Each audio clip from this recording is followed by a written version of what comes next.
The year was 1974. I decided to go to the library in Mexico. As I'm walking, I see cars coming in.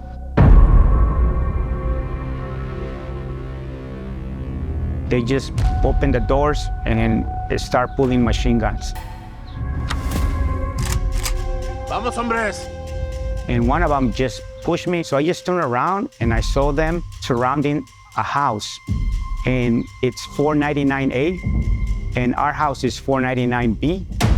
I was like, I need to tell my dad, who was on the other side of Tijuana.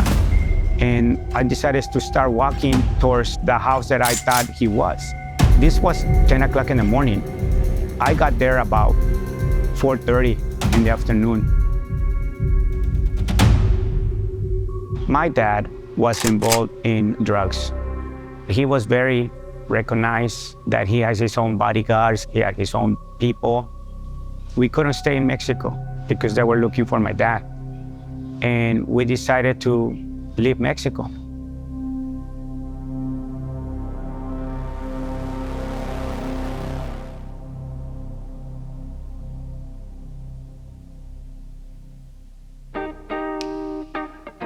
My name is Armando Flores, and I was born in Tijuana, Mexico, and came to the United States in 1974. After we came to the United States, we were not stable. My dad wanted to keep dealing drugs. He got caught, he went to jail, and I needed a place to stay. They let me stay at my uncle's house. Salvador Flores is my dad's brother. The only brother that didn't do drugs. He also is a painter, doing oil paintings, but he gave me a lot of advices. I absorbed everything that he taught me. My uncle will take us to church every Sunday.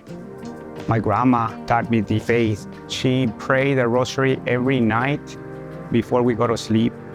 It was something that she was basically feeding me on my childhood, and I think that's what made who I am. And when my uncle recapped that, it's like, there's a reason why I'm here. That changed my life.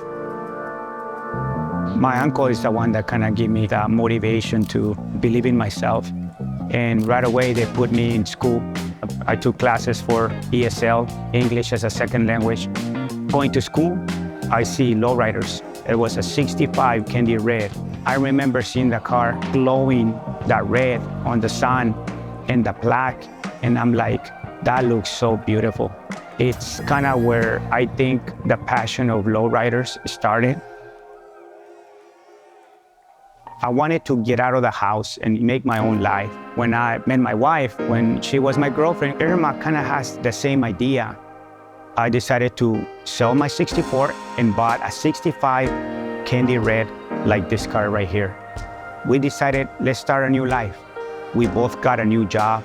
And I got a job on a machine shop, got an apartment. We had our first son, Armando Flores, Jr., 1981. A few years later, we have Arlene Flores. So God gave us a boy and a girl. What more can you ask? You know, we were young parents. One of the things we didn't want to do is ask anybody for anything. And little by little, we were, earning more money, and we were able to buy another house. We were able to buy our first car. We just kept trying to do better each time for the children. Being a lowrider fanatic and passionate about it, the cars that I used to remember seeing when I was little, I never thought I would own a car like that. But my kids were already out of high school, and I told my wife, I'm gonna build another 65 like the one we had. And she gave me the green light. I bought my car, just a shell, no engine, no motor, but I had a vision. Through building the car and building the car models that I do, I met Joe Ray, and I asked him, what does it take to be in lifestyle? And he's like, well, all you have to do is have a car. And I'm like, well, I have a car, and that's it. The relationship with Armando, joining Lifestyle Car Club, there's only a few that can make the grade. You have to have a commitment, responsibility. You need a good job because there is competition. It is a sport and a hobby. It takes a special member to sacrifice because there's trials and tribulations. It's a roller coaster ride, you know. He felt that looking at the club and the cars, that was a job he would qualify for, to be in lifestyle. So I decided to join lifestyle. At that time, my son, he was in cars too. He will go to the shows with me and he will see how proud I am of being a member of lifestyle and the passion of building my car every day. My son was so proud of me building the car. He will tell me all the time, do not stop building the car. Build your car and make it right and show them that you can do that car.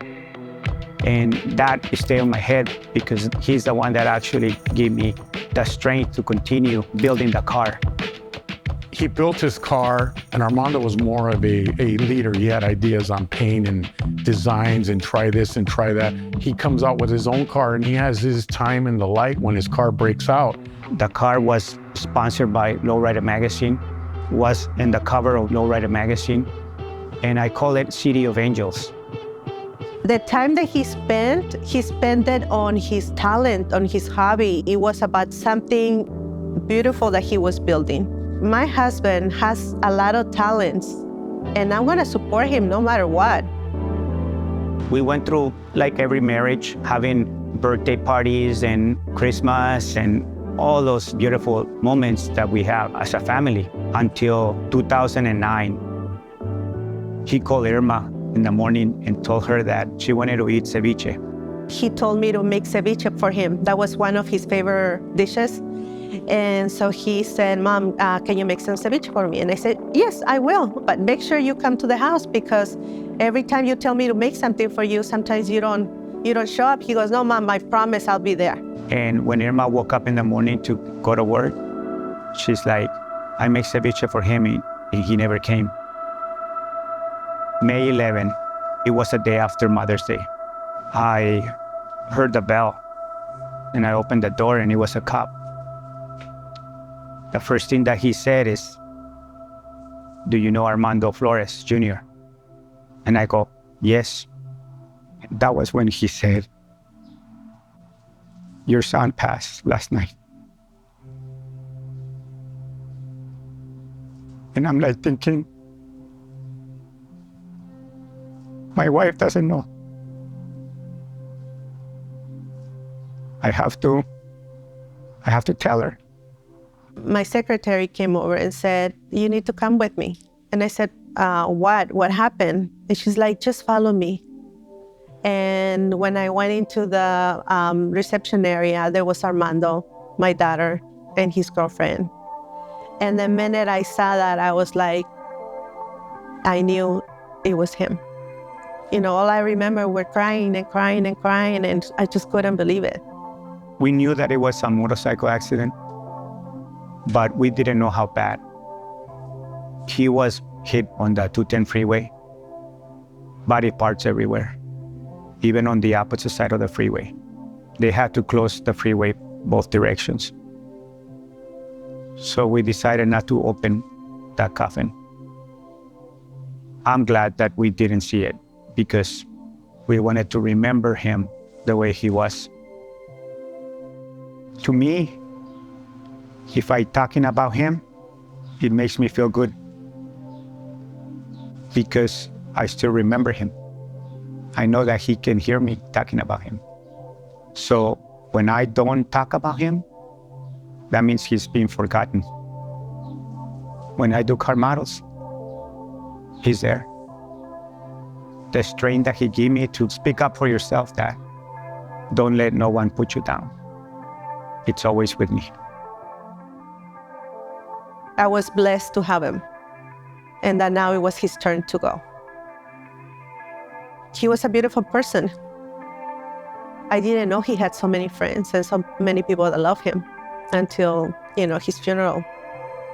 My son left me with hundreds of friends. There was also some kind of a therapy for us because we didn't feel lonely. We felt that support from them too. The reason I say 1032 for his number, when he was little, he used to make drawings. Anything that he would draw, he would put 1032.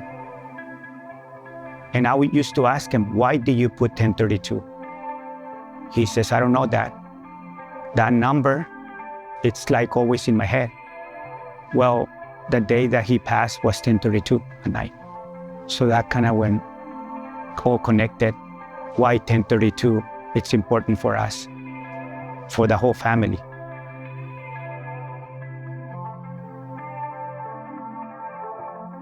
I decided to go to the doctor because I was feeling kind of strange. I had my mammogram and it was positive.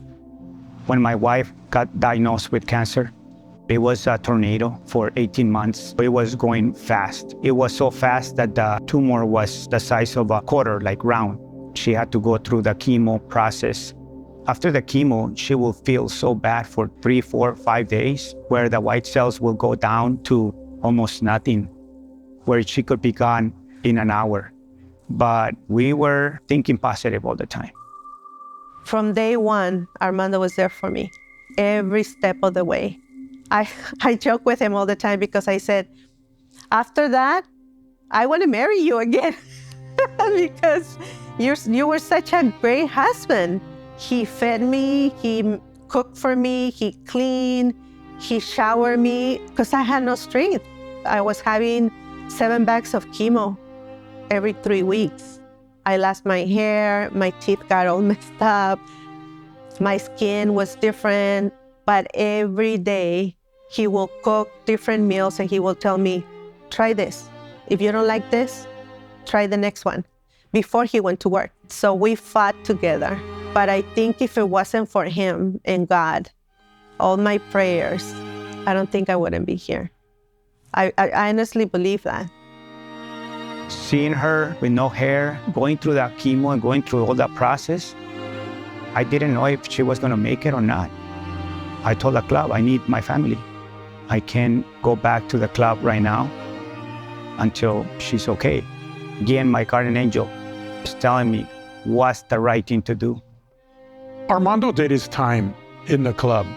It's been around for 16 years, but when he lost his son, and it doesn't happen but a little bit longer, the pain doesn't stop there, then, his wife has cancer. I know that was a heavy burden on them. He did his time, and it was many times out at the end representing the whole lifestyle role. And he showed up to all the meetings, he supported the club, he supported everything in all our outings and everything that we do, paid his dues and all. And then we made him an honorary member so he can come around when he can. And when he can, he just doesn't have to be there, but he'll always be a lifestyle member anyways, no matter what. And it's always good to see him pop in, but we understand when he doesn't. During that time, I needed to a little get away, and I started building this car model called the Gypsy Rose. It took me 2 years to build that car. I was just like, let me just get away, do something, come back and be with my family. I mean, my wife, she's getting a lot better and she's free of cancer. So there is that passion of building. There's some good moments, there's some bad moments, but it's still part of my journey, still part of my life. Our life completely changed, but not our faith. I always used to think, well, God, you gave me something that I was going to be able to handle. I know I'm strong because of you, and I'm just going to keep going. The fact that we had to grow up together as an adults because we were teenagers when we got married, and working towards our future, and then going through losing our child, I think every day, I think our faith has gotten stronger.